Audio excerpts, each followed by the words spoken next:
ॐ पूर्णमदः पूर्णमिदं पूर्णात् पूर्णमुदच्यते पूर्णस्य पूर्णमादाय पूर्णमेवावशिष्यते। वसुदेवसुतं देवं कंसचाणूरमर्दनं देवकी परमानन्दं कृष्णं वन्दे जगद्गुरुम्। जय श्री राधे मित्रों, मैं सुभाष चंद्र शास्त्री आप सभी का YouTube चैनल पर बहुत बहुत स्वागत करता हूं। मित्रों, एक कदम अध्यात्म की ओर इस सीरीज में हम चर्चा कर रहे थे कि भगवान कृष्ण अर्जुन को उपदेश करते हुए कर्मयोग की तरफ खींच रहे। अर्जुन के प्रश्नों का उत्तर देते हुए भगवान अर्जुन को कर्म करने के लिए प्रेरित करते हैं और बता रहे हैं कि हे अर्जुन, मैं सभी जगत का नियंता होकर के भी कर्म करता हूँ। यद्यपि मुझे कुछ करने की आवश्यकता नहीं है, फिर भी मैं कर्म करता हूँ। क्यों? क्योंकि लोग हमारा अनुगमन करेंगे, इसलिए मैं स्वतः कर्म करता हूँ। इसलिए हे अर्जुन, न मे पार्थास्य कर्तव्यम त्रिषु लोकेषु किंचन नानवाप्तमवाप्तव्यम वतम एव च कर्मणि। यद्यपि तीनों लोक में मेरे लिए कोई भी कर्म नियत नहीं है कि मुझे क्या करना चाहिए और क्या नहीं करना चाहिए। न ही मुझे किसी वस्तु का अभाव है और न ही आवश्यकता है, तो भी मैं नित्य कर्म में लगा रहता हूँ। तमीश्वराणां परमं महेश्वरं तं देवतानां परमं च दैवतं पतीनां परमं परस्तात् विदामदेवं भुवनेशमीड्यम्। अर्थात परमेश्वर सारे संसार का नियंता है और विभिन्न लोकपालकों में सबसे महान है। सब उसी के अधीन है। सारे जीवों को परमेश्वर से ही विशिष्ट शक्ति प्राप्त होती है और जीव स्वयं श्रेष्ठ नहीं है। परमात्मा सभी देवों के द्वारा, जीवों के द्वारा सुपूज्य है। वह संचालकों के भी संचालक हैं, फिर भी कर्म में लगे रहते हैं। यदि हम न वर्तेयं जातु कर्मण्यतन्द्रितः मम वर्तमानुवर्तन्ते मनुष्याः पार्थ सर्वशः। हे पार्थ, क्योंकि यदि मैं नियत कर्मों में सावधानी पूर्वक न लगा रहूं, न करूं, तो यह निश्चित है कि लोग अर्थात मनुष्य सभी उसी का अनुगमन करेंगे। हे पार्थ, हे अर्जुन, मनुष्य को भगवान तथा उनके द्वारा शक्ति प्रदान सेवकों के उपदेश का मात्र पालन करना चाहिए। भगवान के उपदेश का पालन करो।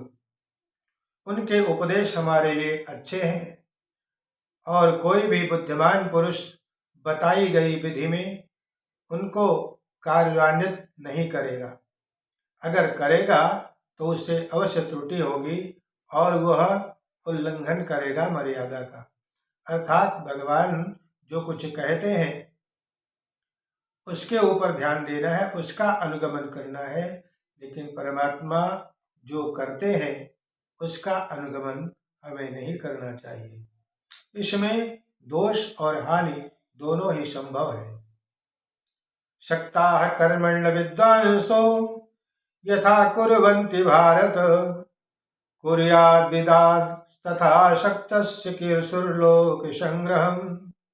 जिस प्रकार अज्ञानी लोग फल की आसक्ति से कार्य करते हैं, उसी तरह विद्वान जनों को चाहिए कि वे लोगों को उचित पथ पर ले जाने के लिए अनासक्त रह करके कार्य करते रहें। यही ज्ञानी में और सामान्य मनुष्य के कर्म में अंतर होता है। न बुद्धिभेदं जनयेत् अज्ञानां कर्मसंगिनां जोषयेत् सर्वकर्माणि विद्वान् युक्तः समाचरन्। विद्वान व्यक्ति को चाहिए कि सकाम कर्म में आसक्त अज्ञानी पुरुषों को कर्म करने से रोके नहीं, ताकि उनका मन विचलित न हो,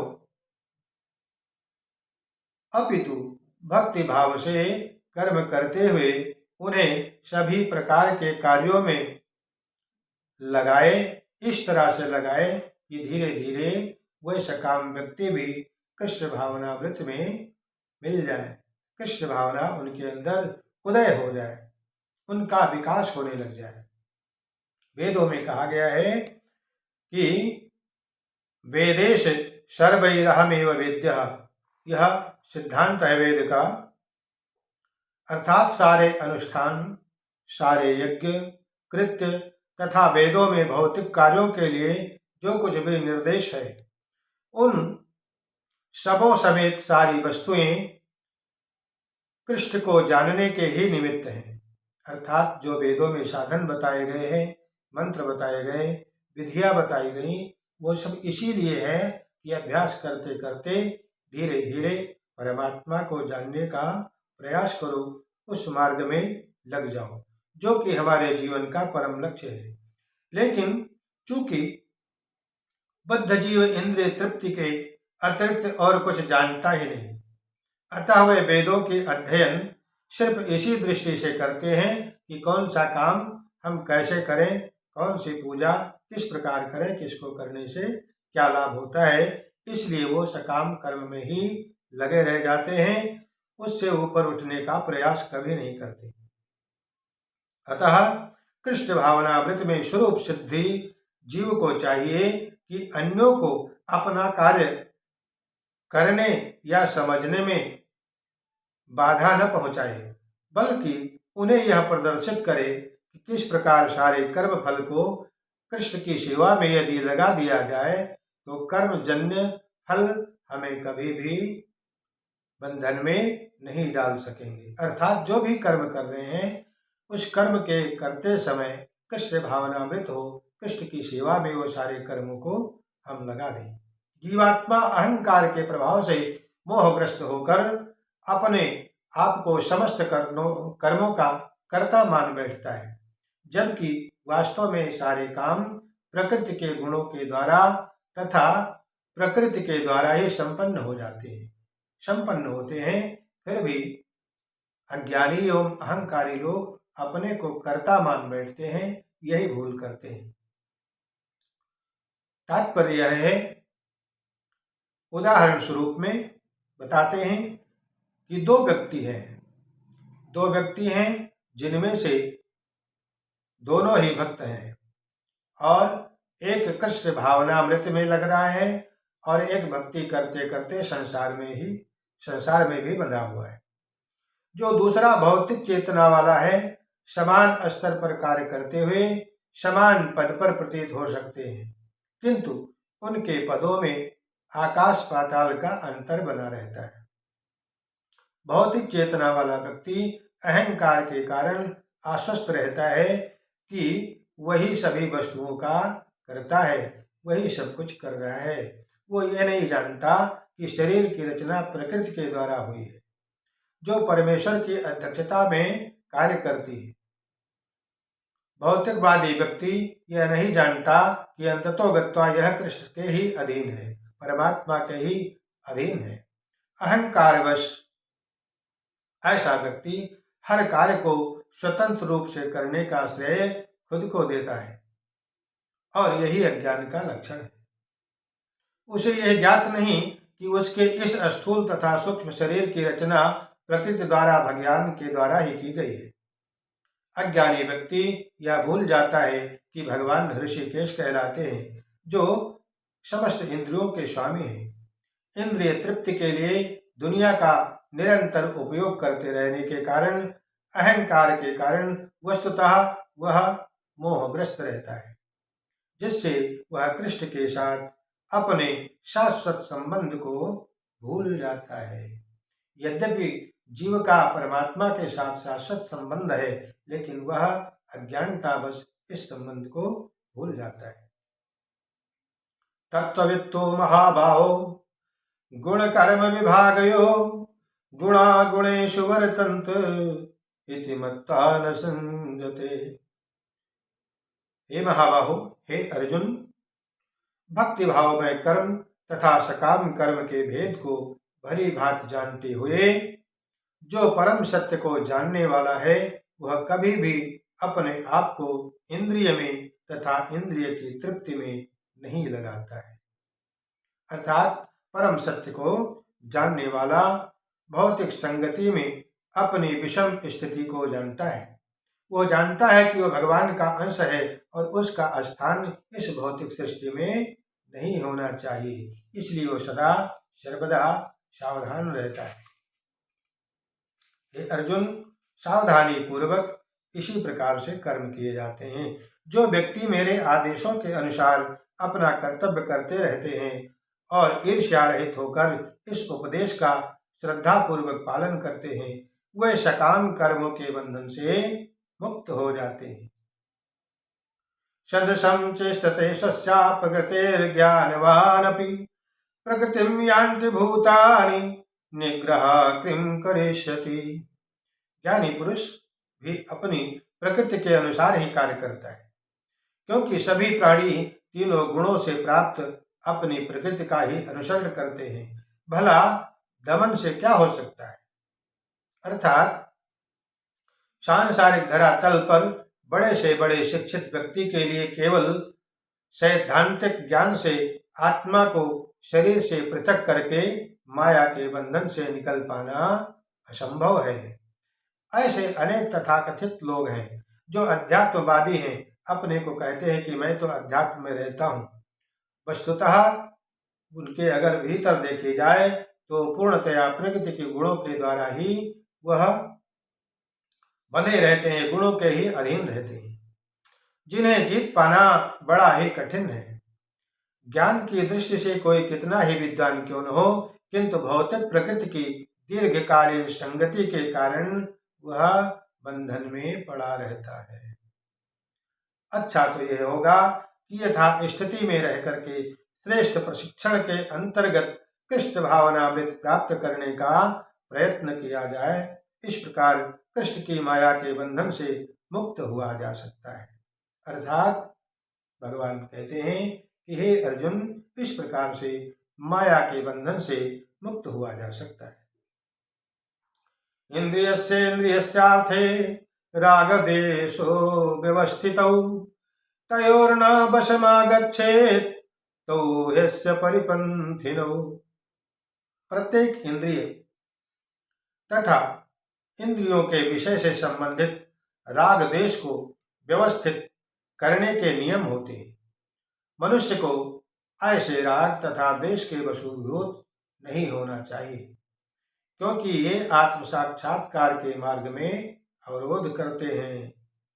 अनियंत्रित इंद्रिय भोग ही भौतिक बंधन का कारण है, किंतु जो शास्त्रों के यम नियमों का पालन करता है वह इंद्रियों में अर्थात इंद्रिय संबंधी विषयों में नहीं फंसता है, उनका दास नहीं होता, उन सुखों को अपने प्रारब्ध भोग करके आगे निकल जाता। इसलिए हे अर्जुन, जो जीव का परम कर्तव्य है, जो धर्म है, उसको निभाना चाहिए, धर्म के पथ पर चलना चाहिए और उसको समझना चाहिए। उसी प्रकार हे अर्जुन, श्रेयान् स्वधर्मो विगुणः परधत्वात् सुनुष्ठिताः स्वधर्मे निधेम श्रेयः परधर्मो भयावह। हे अर्जुन, उसी प्रकार अपने नियत कर्मों को दोषपूर्ण ढंग से संपन्न करना भी अन्य के कर्मों को भली भांति करने से श्रेयस्कर है। स्वीय कर्मों को करते हुए मरना पराये के कर्मों में प्रवृत्त होने से अधिक श्रेयस्कर है। अर्थात अन्य किसी के मार्ग का अनुसरण करना भयावह होता है, कष्टदायक होता है। इसलिए हे अर्जुन, तुम इस बात को भली भांति समझ लो। तात्पर्य है कि कृष्ण भावना की पूर्ण स्थिति में एक क्षत्रिय ब्राह्मण की तरह और एक ब्राह्मण क्षत्रिय की तरह कर्म कर सकता है। दिव्य अवस्था में भौतिक जगत का भेदभाव नहीं रह जाता। उदाहरण के रूप में विश्वामित्र महाराज मूलतः क्षत्रिय थे, किंतु बाद में वे ब्राह्मण हो गए, और इसी प्रकार परशुराम जी एक ब्राह्मण थे और वो बाद में क्षत्रिय बन गए। अर्थात ब्रह्म में स्थित होने के कारण ही वह ऐसा कर सके। किंतु जब तक कोई भौतिक स्तर पर रहता है, उसे प्रकृति के गुणों के अनुसार अपने कर्म करने चाहिए, साथ ही उसे कृष्ण भावनामृत का पूरा बोध होना चाहिए। इस प्रकार भगवान अर्जुन को कर्म योग की शिक्षा दे रहे हैं कि तुम्हारा धर्म एवं कर्म दोनों ही एक साथ जुड़ा हुआ है। तुम क्षत्रिय हो, तुम्हारा धर्म है युद्ध करना, तुम्हारा कर्म है युद्ध करना, तुम इससे क्यों विलग हो रहे हो? इसे तुम भली भांति करो और जय पराजय लाभ हानि की दृष्टि से नहीं, बल्कि सिर्फ अपने धर्म को निभाने के लिए अर्थात परमात्मा की सेवा में तल्लीन होकर के, ध्यानस्थ होकर के अपने कर्म को तुम्हें करना चाहिए। अब अर्जुन पुनः भगवान से कहते हैं कि हे प्रभु, हे वृषभवंशी, हे कृष्ण, अथ केन प्रयुक्तोऽयं पापं चरित पुरुषः अनिच्छन्नपि वार्ष्णेय बलाद्यो नियोजितः। हे श्री कृष्ण, मनुष्य न चाहते हुए भी पाप कर्मों के लिए प्रेरित क्यों होता है? ऐसा लगता है कि उसे बलपूर्वक उसमें लगाया जा रहा हो या बलपूर्वक उससे पाप कर्म कराया जा रहा हो। ऐसा क्यों होता है? जीवात्मा परमात्मा का अंश है और अंश होने के कारण मूलतः वह आध्यात्मिक ही है। शुद्ध एवं समस्त भौतिक कलमश से मुक्त रहता है। फलतः स्वभाव से यह भौतिक जगत के पापों में प्रवृत्त नहीं होता, किंतु जब वह जीव माया के संसर्ग में आता है तो वह बिना झिझक के कभी कभी इच्छा के विरुद्ध भी अनेक प्रकार के पाप कर्मों को भी करने से नहीं हिचकता। अतः कृष्ण से अर्जुन का प्रश्न अत्यंत प्रत्याशा पूर्ण है कि जीवों की प्रकृति विकृति क्यों हो जाती है। तो भगवान कहते हैं कि काम एष क्रोध एष रजो गुण समुद्भवः महाशनो महापाप्मा विद्धेनमिह वरेणिनम्। हे अर्जुन, इसका कारण रजोगुण के संपर्क से उत्पन्न जो काम है, काम की प्रवृत्ति है, जो बाद में क्रोध का रूप ले लेता है और जो संसार का सर्वभक्षी पापी शत्रु है। अर्थात जब जीवात्मा भौतिक सृष्टि के संपर्क में आता है तो उसका शाश्वत कृष्ण प्रेम रजोगुण की संगति से काम में परिणत हो जाता है, और दूसरे शब्दों में ईश्वर प्रेम का भाव काम में उसी तरह बदल जाता है जैसे इमली के संसर्ग में आने से दूध जम करके दही बन जाता है, ठीक उसी प्रकार। और जब काम की संतुष्टि नहीं होती तो क्रोध आता है, और क्रोध फिर मोह में, और मोह इस संसार में निरंतर बना रहता है। अतः जीवात्मा का सबसे बड़ा शत्रु काम है, और काम ही है जो विशुद्ध जीवात्मा को इस संसार में फंसे रहने के लिए प्रेरित करता है। जन्माद्यस्य तो नुयादि ततश्चार्थे स्वभिज्ञस्वराट् तेने ब्रह्महृदाय आदि कवये मुह्यन्ति यत्सूरयः। श्रीमद्भागवत में आया है, अर्थात सभी वस्तुओं का उद्गम परब्रह्म से, परमात्मा से। जितने भी वस्तुएं हैं, चाहे वो इंद्रिय संबंधी हैं या भौतिक और सांसारिक समस्त वस्तुएं, परमात्मा से उद्गम है, प्रकट हैं। अतः काम का उद्गम भी परब्रह्म से ही हुआ। यदि जीव काम को भगवत प्रेम में या कृष्ण भावना में परिणत कर दिया जाए, या दूसरे शब्दों में कृष्ण के लिए ही सारी इच्छाएं हो तो काम तथा क्रोध दोनों ही धीरे धीरे आध्यात्मिक हो जाते हैं। कृष्ण के लिए सारी इच्छाएं हो तो काम तथा क्रोध दोनों ही आध्यात्मिक बन जाएंगे। भगवान राम के अनन्य सेवक हनुमान ने रावण की सोने की लंका को जला करके अपना क्रोध प्रकट किया था, किंतु ऐसा करने से वे भगवान के सबसे बड़े भक्त बन गए। यहाँ पर भी श्री कृष्ण अर्जुन को प्रेरित करते हैं कि वह शत्रुओं पर अपना क्रोध इसलिए दिखाएं कि इस क्रोध करने से भगवान हमसे प्रसन्न होंगे, अर्थात भगवान को प्रसन्न करने के लिए वह क्रोधपूर्ण होकर के और युद्ध करें। धूमेनाव्रियते बह्निर्यथा दर्शो मलेन च यथोल्बेनावृतो गर्भस्तथा तेनेदमावृतम्।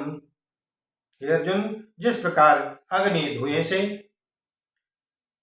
और दर्पण धूल से और भ्रूण गर्भाशय से ढका रहता है, उसी प्रकार जीवात्मा इस काम के विभिन्न मात्राओं से आवृत रहता है, अर्थात ढका रहता है। जीवात्मा के आवरण की 3 कोटियां हैं, जिनसे उसकी शुद्ध चेतना धूमिल होती है। यह आवरण काम ही है जो विभिन्न स्वरूपों में होता है, जैसे अग्नि में धुआं, दर्पण पर धूल और भ्रूण के ऊपर गर्भाशय। जब काम की उपमा धूम से दी जाती है तो यह समझना चाहिए कि जीवित स्फुलिंग की अग्नि कुछ कुछ अनुभवगम्य है। दूसरे शब्दों में जब कह लें तो जब जीवात्मा अपने कृष्ण भावनामृत को कुछ कुछ प्रकट करता है तो उनकी उपमा धुएं से आवृत अग्नि से दी जा सकती है।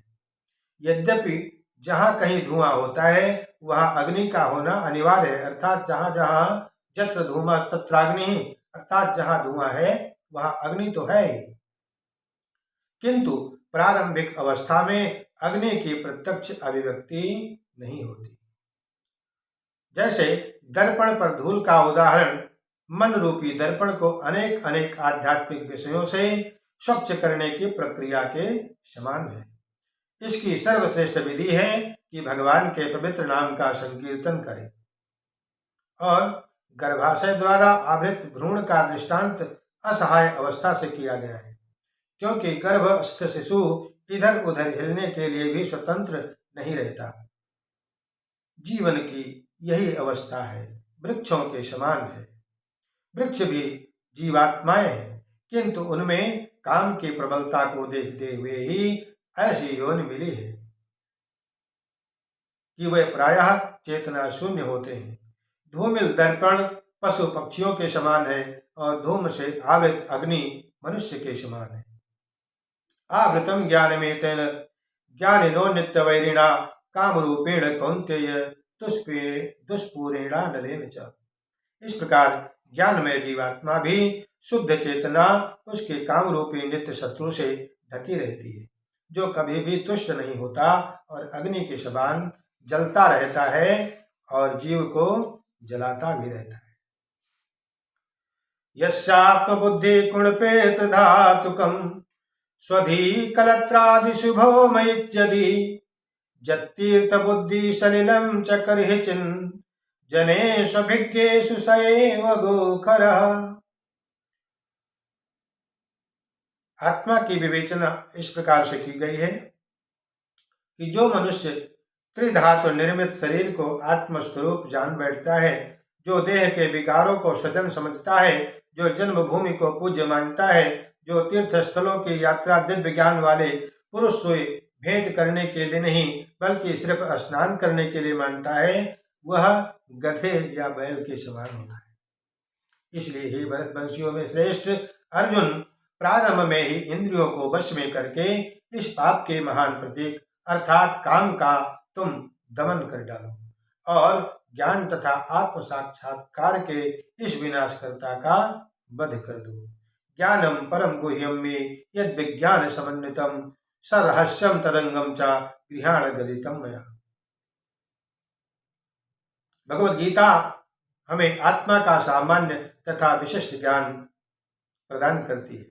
जीव भगवान के मित्र अंश हैं अतः वह भगवान की सेवा के लिए है। यह चेतना कृष्ण भावनामृत कहलाती है। अतः मनुष्य को हर कर्म को करते समय कृष्ण भावनामृत होना परम आवश्यक है।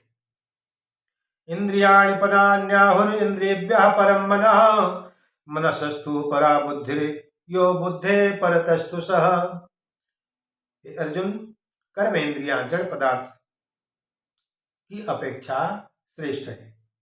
मन इंद्रियों से बढ़कर है, बुद्धि मन से भी उच्च है और आत्मा तो बुद्धि से भी बढ़कर है। परम दृष्टा निवर्तन्ते। अगर हम इस विवेचना को माने तो यदि मन भगवान की दिव्य सेवा में लगा रहे तो तुच्छ विषयों में उसके लगने की संभावना नहीं रह जाती, क्योंकि उसको फुर्सत ही नहीं मिलती। कठोपनिषद में भी आत्मा की महान गाथा गाई गई है और आत्मा को महान कहा गया है। अतः आत्मा, इंद्रिय, विषया, इंद्रियां, मन तथा बुद्धि इन सब के ऊपर है। अतः सारी समस्या का हल यह है कि आत्मा के स्वरूप को प्रत्यक्ष समझा जाए। एवं बुद्धे परम बुद्ध्वा संस्तभ्यात्मानमात्मना जहि शत्रुं महाबाहो काम रूपम दुराशदम। इस प्रकार हे महाबाहु, हे अर्जुन, अपने आप को भौतिक इंद्रियों, मन तथा बुद्धि से परे जानकर और मन को सावधान आध्यात्मिक बुद्धि अर्थात कृष्ण भावनामृत में स्थित करके आध्यात्मिक शक्ति द्वारा इस काम रूपी दुर्जय शत्रु को मार डालो, अर्थात इस शत्रु का दमन करो, जीत लो। तात्पर्य यह है कि भौतिक जीवन में मनुष्य काम तथा प्रकृति पर प्रभुत्व पाने की इच्छा से प्रभावित होता है। प्रभुत्व तथा इंद्रिय तृप्ति की इच्छाएं बद्ध जीव का परम शत्रु है, किंतु कृष्ण भावनामृत की शोक से मनुष्य इंद्रियों, मन तथा बुद्धि पर नियंत्रण रख सकता है। इसके लिए मनुष्य को सहसा अपने नियत कर्मों को बंद करने की आवश्यकता नहीं है, अपितु धीरे धीरे कृष्ण भावना मृत विकसित करके भौतिक इंद्रियों तथा मन से प्रभावित हुए बिना अपने शुद्ध स्वरूप के प्रति लक्षित हो जाए, स्थिर हो जाए। ऐसा करने से दिव्य स्थिति को प्राप्त हुआ जा सकता है। इस प्रकार भगवान अर्जुन को कर्मयोग की शिक्षा देते हुए और कर्म करने की प्रवृत्ति को जगाते हैं और बार बार प्रेरित करते हैं। हे अर्जुन, हर प्रकार से तुम्हें अपने मोह, ममता, इंद्रिय सुख, कर्म फल की इच्छा, इन सभी का त्याग करके कृष्ण भावना में बह करके अमृत में रहते हुए और अपने काम रूपी दुर्जय शत्रु को तुम जीत लो, इसे पराजित कर दो। तो दर्शकों, आपने कर्मयोग के विषय में भगवान कृष्ण और अर्जुन के संवाद के द्वारा आपने कुछ बातें सुनी हैं, सीखी हैं। इस क्रम में इस अंक में बस इतना ही। समय निकाल करके इस अंक को आप जरूर सुने, जरूर देखें। चैनल को सब्सक्राइब करते रहें और वीडियो को लाइक शेयर जरूर करें। जय श्री राधे।